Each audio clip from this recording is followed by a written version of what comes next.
नमस्कार बच्चों, कैसे हैं आप सब। आशा करती हूँ आप सभी अच्छे होंगे, स्वस्थ होंगे, खुश होंगे और अपनी पढ़ाई भी अच्छे से कर रहे होंगे। तो जैसा कि आप सभी जानते हैं, मैं हूँ आपकी हिंदी की अध्यापिका और मैं स्वागत करती हूँ आप सभी का आईसीटी वर्चुअल क्लासरूम में। और आज हम यहाँ पर एकत्रित हुए हैं पढ़ने के लिए क्लास 6 की हिंदी। क्लास 6 की हिंदी में जैसे कि आप सभी को पता है, हम अपने पिछले सेशंस में लगातार पढ़ रहे हैं वाच्य। और वाच्य का शाब्दिक अर्थ होता है बोलने का विषय, यानी कि किस तरह से हम वाक्य को बोल रहे हैं, वाक्य में बोलने का विषय क्या है। और उसी के आधार पर, इस बोलने के विषय के आधार पर ही हमने वाक्यों के 3 भेद आपको बताए थे: कृतवाच्य, कर्मवाच्य और भाववाच्य। कृतवाच्य जहां पर कर्ता प्रधान होता है, यानी कि काम को करने वाला व्यक्ति प्रधान होता है। कर्मवाच्य यानी कि जहां पर कर्म, जो काम किया जा रहा है, वो प्रधान होता है। और भाववाच्य यानी कि जहां पर भाव की प्रधानता होती है। और भाव में कौन कौन से शब्द आते हैं, ये मैंने आपको, जब हमने संज्ञा पढ़ी थी तो उसमें हमने भाव के बारे में जाना था, भाववाचक संज्ञा के बारे में। तो जहां पर हंसना, रोना, चलना, खाना, सोना, इस तरह के शब्द, अच्छाई, बुराई, जहां पर गुणों के बारे में बताया जाए, वहां पर भाव शब्द आता है। तो आज हम भाववाच्य को ही पढ़ेंगे। इस जो हमारा टॉपिक चल रहा था हमारे पिछले सेशन में, उसी को हम कंटिन्यू करेंगे। तो रेडी हो जाइए, बिल्कुल कॉपी पेन पेंसिल लेकर हम चलेंगे स्मार्ट बोर्ड की तरफ। शुरू करेंगे आज का सेशन। सभी बच्चे ध्यान पूर्वक पढ़ेंगे। तो आप सबने यहाँ तक अपनी कॉपी में लिखा होगा हमारे पिछले सेशन में। आज हम शुरू करेंगे भाववाच्य की परिभाषा।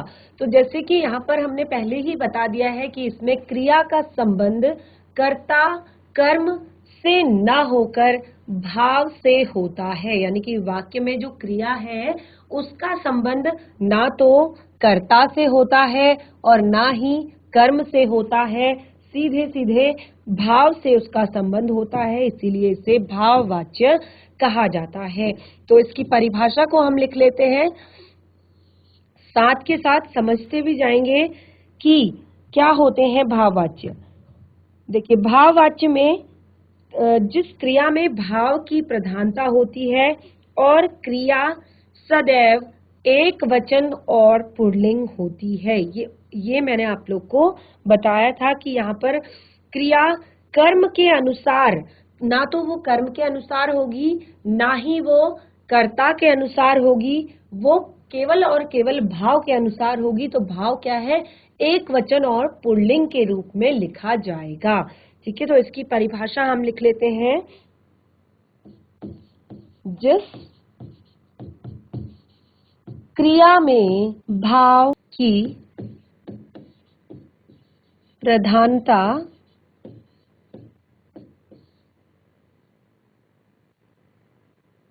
होती है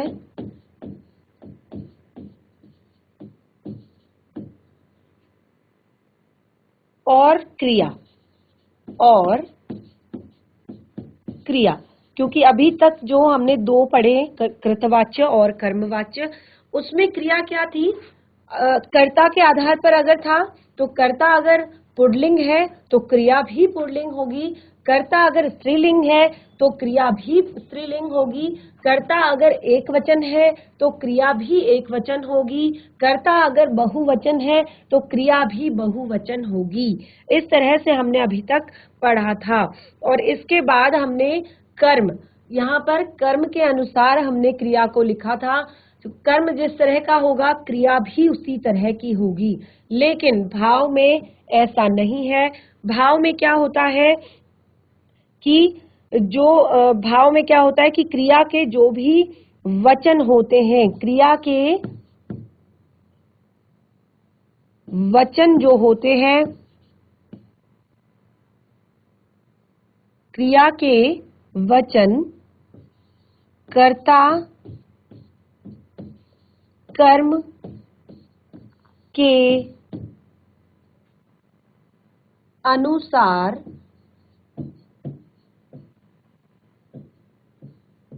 ना होकर हमेशा हर सेंटेंस में, यानी कि भाव वाक्य का जो भी सेंटेंस होगा हमेशा अन्य पुरुष पुरुष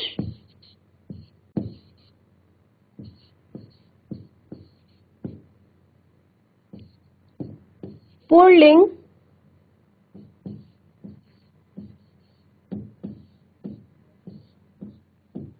एक वचन, ना तो कर्ता के अनुसार होगी ना कर्म के अनुसार होगी, हमेशा कैसी होगी?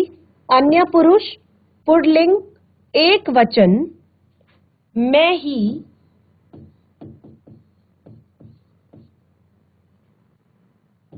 रहते हैं।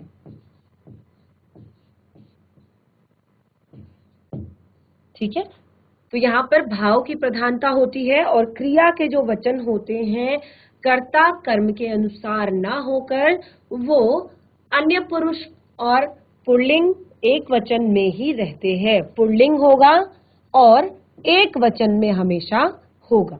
ठीक है, एग्जाम्पल से इसको समझते हैं।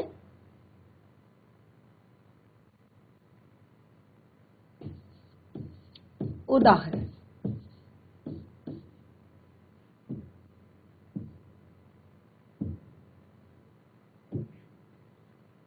उससे पढ़ा नहीं जाता, उससे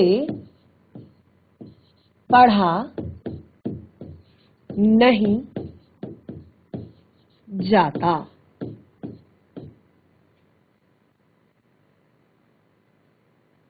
सौरभ से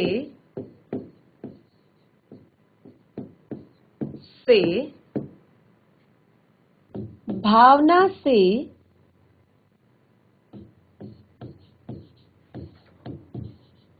पुस्तक पढ़ी जाती है। सॉरी, राम से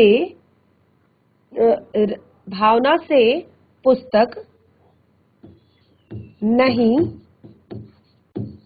पढ़ी जाती।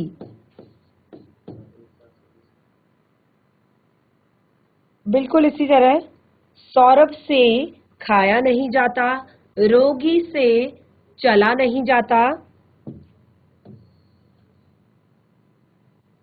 ये सेंटेंस आपको ये वाक्य कंफ्यूज कर सकता है क्योंकि मैंने आपको बताया था कि यहाँ पर क्रिया जो होगी वो हमेशा पुल्लिंग और एक वचन होगी, तो हम इस तरह के उदाहरण अभी नहीं लेंगे। उससे पढ़ा नहीं जाता, सौरभ से चला नहीं जाता, रोगी से सोया नहीं जाता। रोगी से सोया नहीं जाता, रोगी से सोया नहीं जाता। और इसी तरह राम से चला नहीं जाता, सौरभ से खाया नहीं जाता,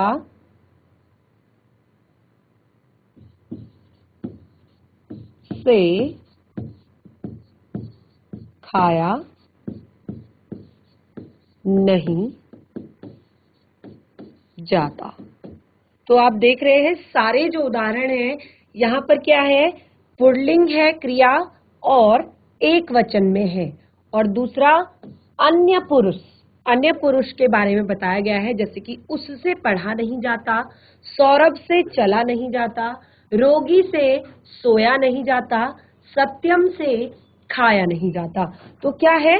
अन्य पुरुष दूसरे के बारे में यहाँ पर बताया गया है। और आप एक मेन चीज सारे सेंटेंसेस में देख रहे हैं, सारे वाक्यों में देख रहे हैं, एक कॉमन चीज आपको भाववाच्य में दिखाई देगी कि भाववाच्य जो होते हैं वो ज्यादातर नकारात्मक होते हैं, यानी कि नेगेटिव उनमें बताया जाता है। जैसे उससे पढ़ा नहीं जाता, सौरभ से चला नहीं जाता, रोगी से सोया नहीं जाता, सत्यम से खाया नहीं जाता। ठीक है, तो इस तरह से आप देख रहे हैं सारे जो भाववाच्य में जो भी वाक्य हमने लिखे हैं यहाँ पर उदाहरण के तौर पर, उदाहरण के रूप में, तो आप देख रहे हैं कि ज्यादातर जो वाक्य होते हैं वो इसमें आपके नहीं वाले वाक्य हैं, जैसे उससे पढ़ा नहीं जाता, सौरभ से चला नहीं जाता, रोगी से सोया नहीं जाता, सत्यम से खाया नहीं जाता। तो इस तरह से आप भाववाच्य को इस तरह से भी पहचान सकते हैं। जहां अगर आपको इस तरह के वाक्य दिए गए हैं तो आपको भाववाच्य उनमें से ढूंढने हैं, तो आप इस तरह से भी भाववाच्य को पहचान सकते हैं कि यहाँ पर ज्यादातर जो वाक्य होते हैं वो निषेधार्थक होते हैं। यहाँ पे मैं आपको लिख देती हूँ भाववाच्य, आप भी अपनी कॉपी में लिख लीजिए।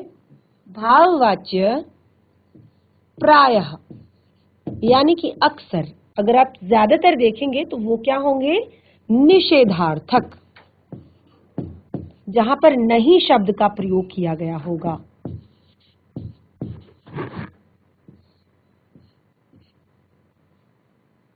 भाववाच्य प्रायः निषेधार्थक वाक्य होते हैं।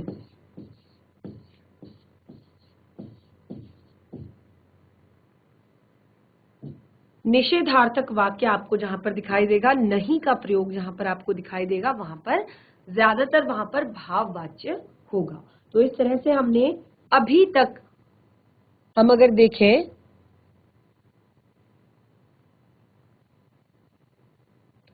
वाच्य क्या होते हैं, वाच्य की परिभाषा, वाच्य के भेद जो कि 3 भेद है, ये हमने पढ़ लिया।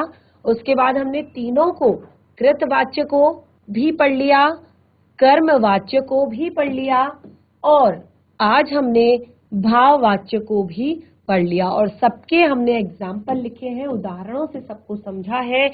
तो ये सारी चीजें तो हमारी क्लियर हो गई हैं, कंफर्म हो गई है सबको कि क्या होते हैं कृतवाच्य, क्या होते हैं कर्मवाच्य, क्या होते हैं भाववाच्य। तो सारी चीजें क्लियर हैं, कंफर्म है।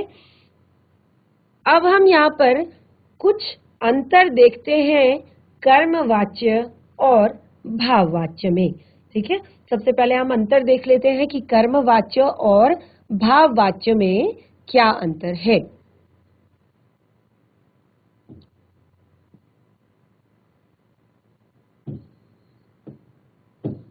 कर्मवाच्य एवं भाववाच्य में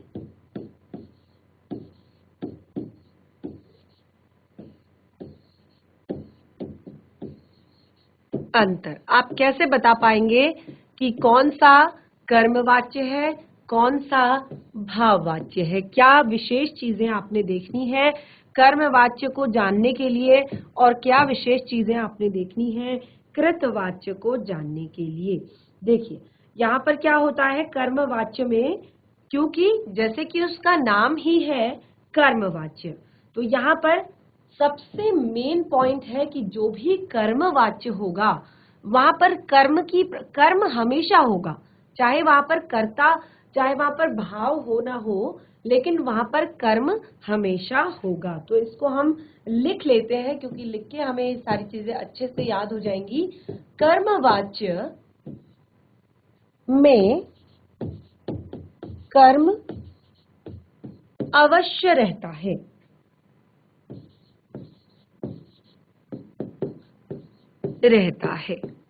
क्योंकि वो कर्मवाच्य है तो कर्म तो वहां पर होगा ही। कर्मवाच्य में कर्म अवश्य रहता है, परंतु देखिए, परंतु भाववाच्य में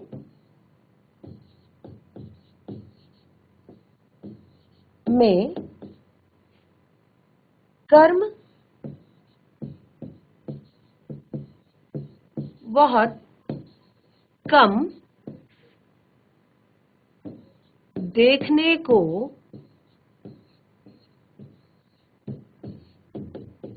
मिलता है।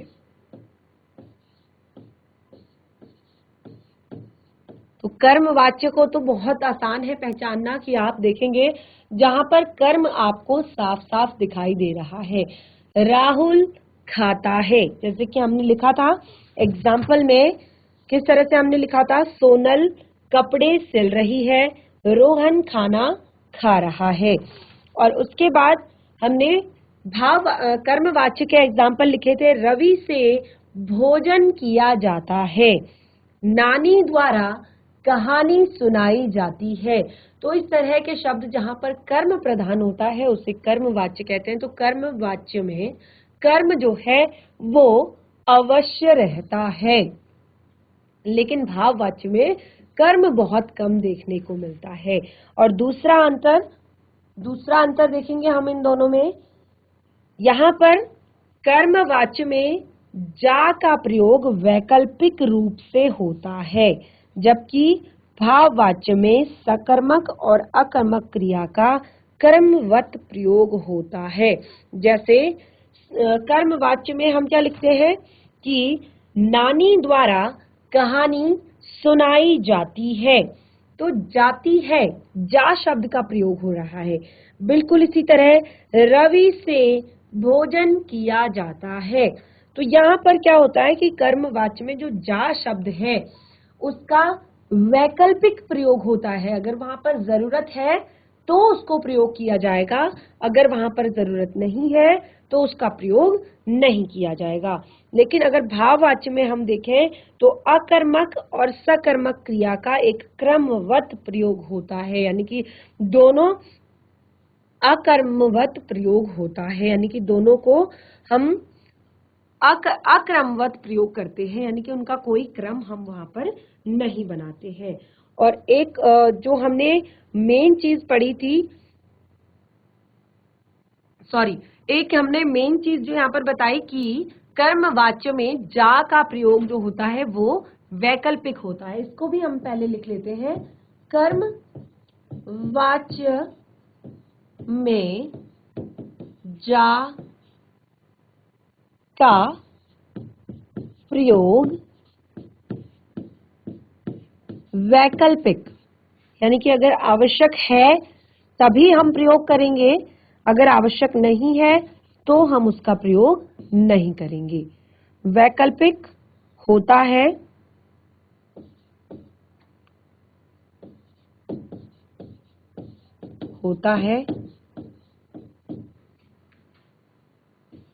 जबकि आप यहाँ पर स्पष्ट रूप से देख रहे हैं कि भाववाच्य में इसका प्रयोग अनिवार्य रूप से होता है, जबकि भाववाच्य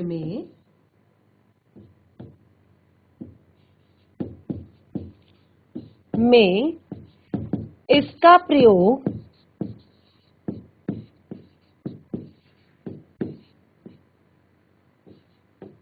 अनिवार्य रूप से या आवश्यक, आप देख सकते हैं, मैं एग्जाम्पल भी आपको बताऊंगी इसमें, अनिवार्य रूप से होता है। कैसे पता करेंगे कि अनिवार्य रूप से होता है या नहीं? तो एग्जाम्पल देख लेते हैं, इसको हम उदाहरण से समझेंगे। देखिए, सबसे पहले मैं आपको यहाँ पर दो उदाहरण लिखती हूँ। सुधाकर द्वारा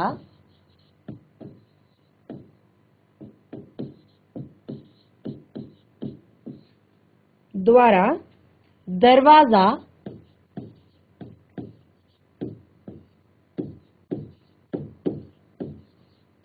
खोला गया।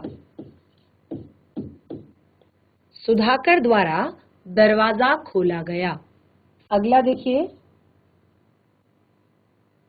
राधा से खाया नहीं जाता।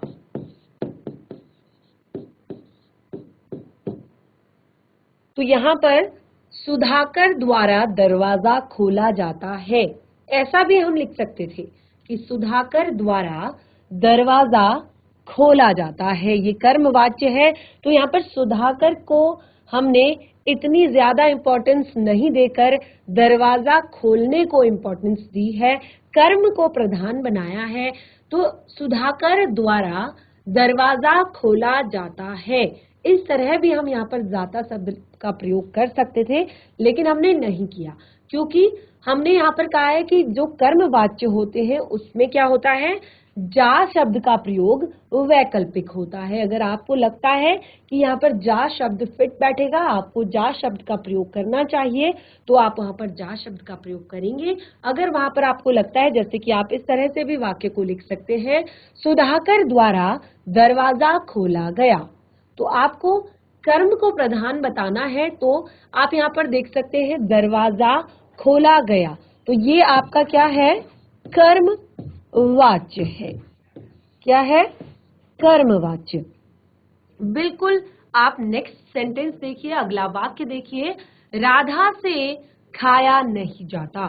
तो सबसे पहले तो आप एक जो मैंने आपको भाववाच्य के नीचे एक जो मैंने पंक्ति लिखाई है कि इसमें क्या होता है, भाववाच्य में प्रायः जो वाक्य होते हैं अक्सर वाक्य निषेधार्थक होते हैं।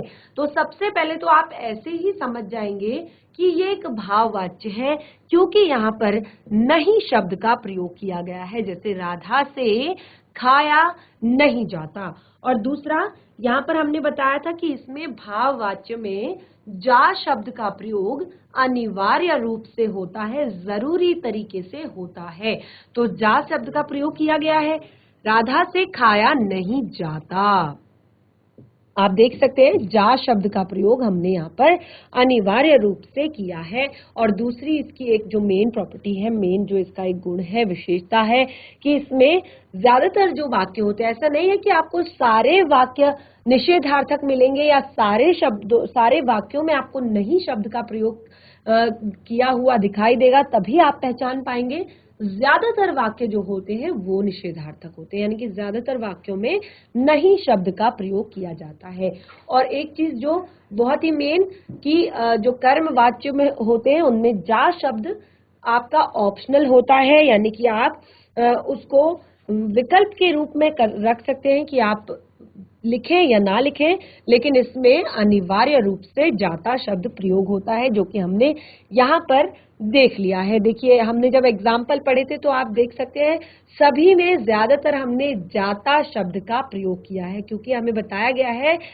सबसे पहले अगर आप चाहें तो आप इसके नीचे यहाँ पर लिख सकते हैं कि भाववाच्य में जा शब्द जो है वो अनिवार्य रूप से प्रयोग किया जाता है, जैसे उससे पढ़ा नहीं जाता, सौरभ से चला नहीं जाता, रोगी से खाया नहीं जाता,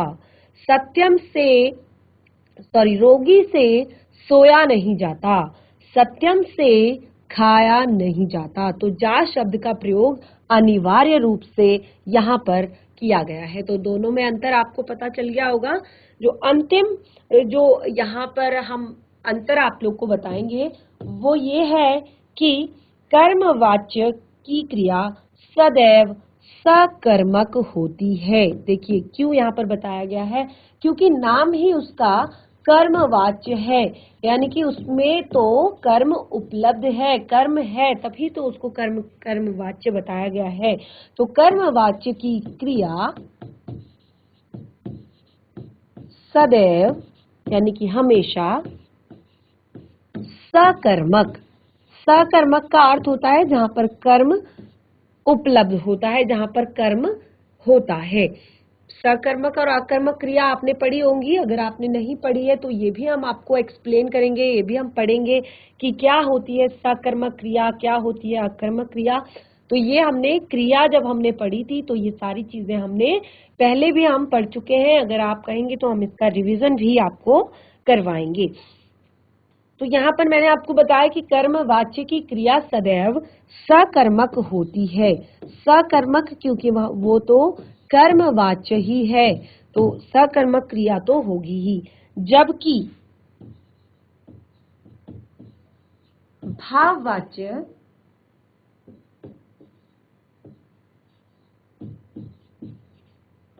में अकर्मक या सकर्मक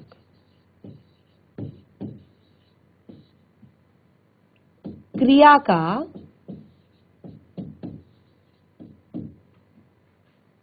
अकर्मवत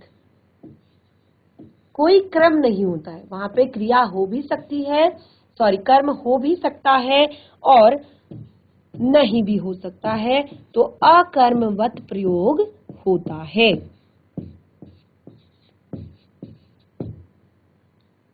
तो इस तरह से हमने यहाँ पर कर्मवाच्य और भाववाच्य के मध्य जो अंतर है वो भी हमने जाने। सबसे पहले हमने जाना कि कर्मवाच्य में कर्म अवश्य रहता है, परंतु भाववाच्य में कर्म बहुत कम देखने को मिलता है। और दूसरा, कर्मवाच्य में जा शब्द का प्रयोग वैकल्पिक रूप से होता है, जबकि भाववाच्य में इसका प्रयोग अनिवार्य रूप से होता है, जरूरी तरीके से होता है। अगला हमने एग्जाम्पल से इसको समझा। आप यहाँ पर देख सकते हैं, पहला जो है हमारा कर्मवाच्य है और दूसरा जो है हमारा भाववाच्य यहाँ पर है। तो दोनों के बारे में हमने जाना, हमने देखा कि किस तरह से कहाँ पर भाव की प्रधानता है और भाववाच्य की विशेषता क्या है, और कर्मवाच्य में किसकी प्रधानता है और कर्मवाच्य को हम किस तरह से भी लिख सकते हैं। और दूसरा अंतिम जो हमने पॉइंट पढ़ा कि कर्मवाच्य की क्रिया सदैव सकर्मक होती है। आप इसको भी अगर आपको ये चीज याद रह गई, अगर आप इस चीज को याद करके रखते हैं कि कर्म अवश्य रहता है कर्मवाच्य में, तो बिल्कुल यही चीज यहाँ पे बताई गई है कि कर्मवाच्य सदैव सकर्मक होते हैं, यानी कि जहाँ पर कर्म उपलब्ध होगा उसको सकर्मक ही कहा जाएगा, जबकि भाववाच्य जो होते हैं उसमें सकर्मक और अकर्मक क्रिया का अक्रमवत प्रयोग होता है, यानी कि कोई क्रम नहीं होता है वहां पर क्रिया का। उसको सकर्मक तरीके से भी प्रयोग कर सकते हैं और अकर्मक तरीके से भी प्रयोग कर सकते हैं। इसके बाद हमारा आज का जो सबसे ज्यादा महत्वपूर्ण पार्ट है, सबसे ज्यादा महत्वपूर्ण टॉपिक है, वो है वाच्य परिवर्तन। आप वाच्यों को किस तरह से परिवर्तित करते हैं? वाच्य परिवर्तन। अगर आपने वाच्य और वाच्य परिवर्तन अभी अच्छे से पढ़ लिए तो आगे आपकी जो आने वाली क्लासेस हैं आप उनमें ये सारी चीजें बहुत अच्छे से समझ पाएंगे, बहुत अच्छे से सीख पाएंगे और आगे आपकी परीक्षाओं में भी ये सारी चीजें आने वाली है। तो वाच्य परिवर्तन, वाच्य परिवर्तन में क्या होता है? वाच्य परिवर्तन में आप सीखते हैं कि किस तरह से आप कृतवाच्य को कर्मवाच्य में बदलेंगे और किस तरह से आप एक कृतवाच्य को भाववाच्य में बदलेंगे, किस तरह से आप कर्मवाच्य को भाववाच्य में बदलेंगे या कर्मवाच्य को कृतवाच्य में बदलेंगे। तो हमने इसमें बहुत सारी चीजें, जरूरी चीजें सीखनी है, जैसे कि सबसे पहला है कृतवाच्य से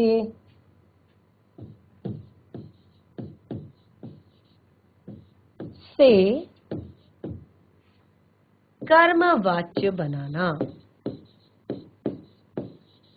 देखिए, हमने विशेषताएं पहले ही पढ़ ली है कि क्या विशेषता होती है कृतवाच्य की, क्या विशेषता होती है कर्मवाच्य की। तो अब जब हमें दोनों की प्रॉपर्टीज याद हैं, दोनों की विशेषताएं याद हैं, दोनों के गुण याद हैं, तो आप आसानी से वाच्य परिवर्तन कर सकते हैं। आप आसानी से कृतवाच्य से कर्मवाच्य बना सकते हैं। अगर आपको एक वाक्य दिया जाए, रवि पुस्तक पढ़ता है, बिल्कुल यही सेंटेंस, यही वाक्य हमने पीछे भी एग्जाम्पल्स में पढ़ा है, रवि पुस्तक पढ़ता है, ये आपका कर्मवाच्य है, क्योंकि यहाँ पर रवि को प्रधान, रवि यानी कि कर्ता यहाँ पर प्रधान है, रवि पुस्तक पढ़ता है।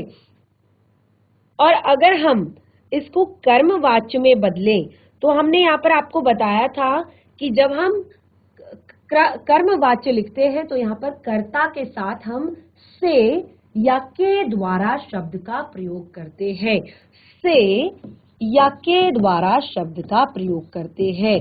तो अगर मैं कहूँ रवि पुस्तक पढ़ता है तो ये हमारा कर्मवाच्य है, क्योंकि रवि पुस्तक पढ़ रहा है।